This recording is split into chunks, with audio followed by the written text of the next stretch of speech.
we think that it can take a back seat legally in sometimes. And my concern is back in the day during times of war, the government had a big, big influence on the media and could censor radios, newspapers in terms of national security. And I thought that we had taken a big step forward since then and saw the craziness about some of that and also some of the cases and laws that we had passed against um, non-favorable voices like communists.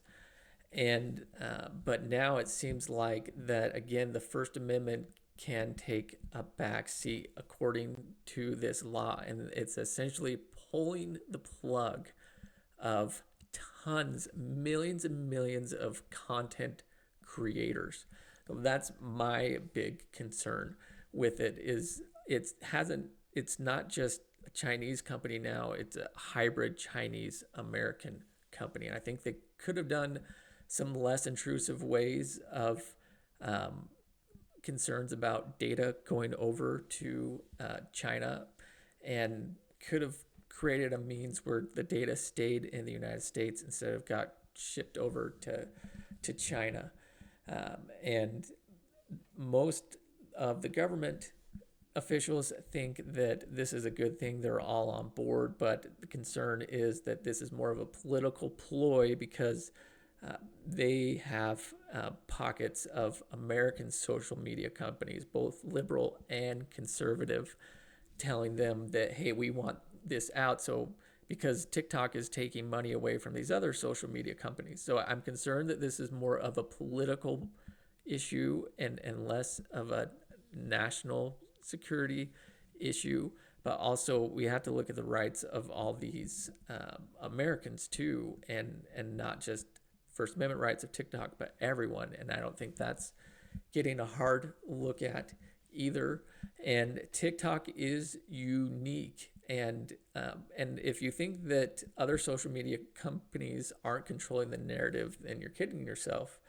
And so I think one thing is that it is good to have a out of country uh, social media company where you don't have people pulling the strings and controlling a narrative um, from an American's perspective. I think it's important if China is pulling the strings and throttling some videos or not, maybe that's a good thing because if not, then what's the difference between us being like Russia or being like Iran, where we are controlling the narrative and throttling? Because I think that, we're concerned that China is going to control the narrative, but then but with this ban, that means America's controlling the narrative. And I think that we need to hear both sides of every story. And TikTok is a unique way where other voices are being heard where they had not been able to be heard before. Sometimes you get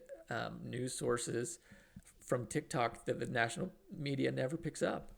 And that's important, and items that need to be discussed and seen and heard that can be important. And yeah, the national media too, they have their own narrative too, and have bias as well, political bias. And so this has created a way to democratize more media and have more voices heard. And so unplugging all of these content creators and just having them go away forever, I think that's a big, big, big issue. And